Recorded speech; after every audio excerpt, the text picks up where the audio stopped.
The hallmarks of a great leader are being authentic, inspirational, selfless, and being driven by personal and mission values, clearly demonstrating them in conduct. Be yourself. Everyone else is taken. Practice self-love. Embrace your imperfections.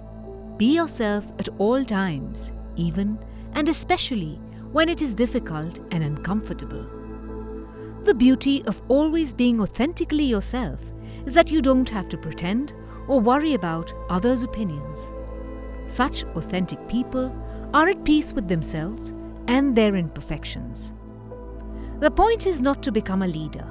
The point is to become yourself, to express yourself fully, all your skills, gifts, and energies in order to make your vision manifest.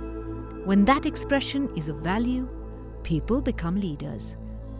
Such leaders motivate others to do the same, creating an honest, tolerant atmosphere where nobody is afraid to take responsibility for failures. In such a healthy work environment, there is no anxiety, only striving to do one's best. This allows systems to focus more on corrective measures than blame games. Selflessness is another key attribute of a strong leader. Dr. APJ Kalam once narrated how Dr. Vikram Sarabhai took personal responsibility for a failed missile launch but credited a later success entirely to his team. Great leaders also have a high degree of emotional intelligence. The Bhagavad Gita characterizes a karma yogi as someone with a highly refined emotional intelligence. Daniel Goleman, in his best-selling book, defines emotional intelligence as the ability to identify and monitor emotions, your own and others, and to manage relationships. He identifies the following components of emotional intelligence for leadership in public governance. Impulse control. Resist or delay a drive to act or speak. Avoid rash behavior and impetuous decision-making. Cultivate a higher emotional threshold.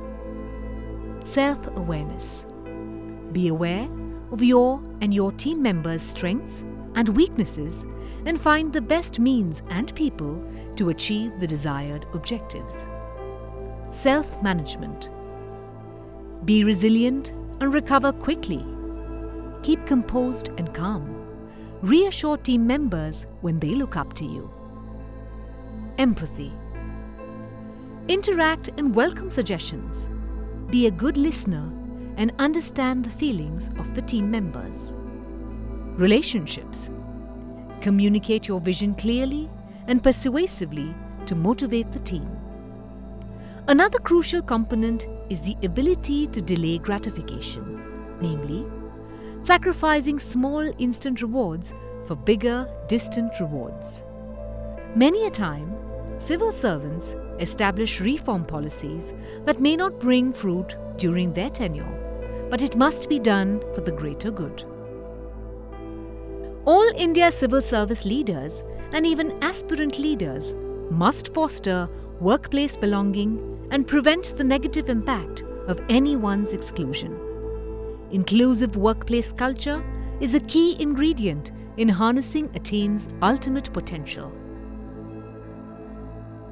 They must also build a mutual trust climate to enable honesty and integrity, and more importantly, innovation and initiatives without anxiety. A trust climate results in higher motivation, job satisfaction, role clarity and transparency, and quick course corrections.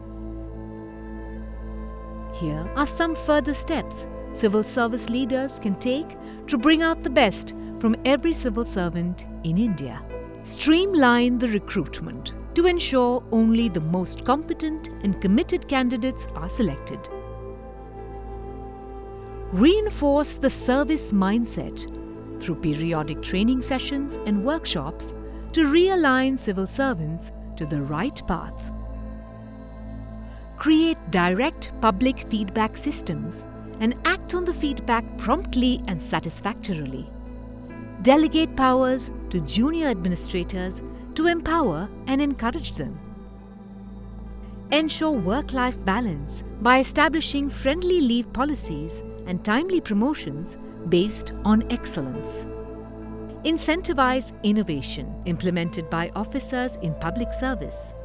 Reforms and improvements should be continuous, relevant, and must adapt to feedback from both the public and the civil servants themselves. Sadhguru Sri Madhusudan Sai, a humanitarian and a global social and spiritual leader, fervently endorses the Vedic dictum Vasudhaiva Kutumbakam, one world, one family. The Bhagavad Gita says, Sarva Bhutastha Matmanam, Sarva Bhutani Chatmani, Ikshate Yoga Yuktatma, Sarvatra Samadarshanaha. The true yogis, uniting their consciousness with God, see with equal eye all living beings in God and God in all living beings.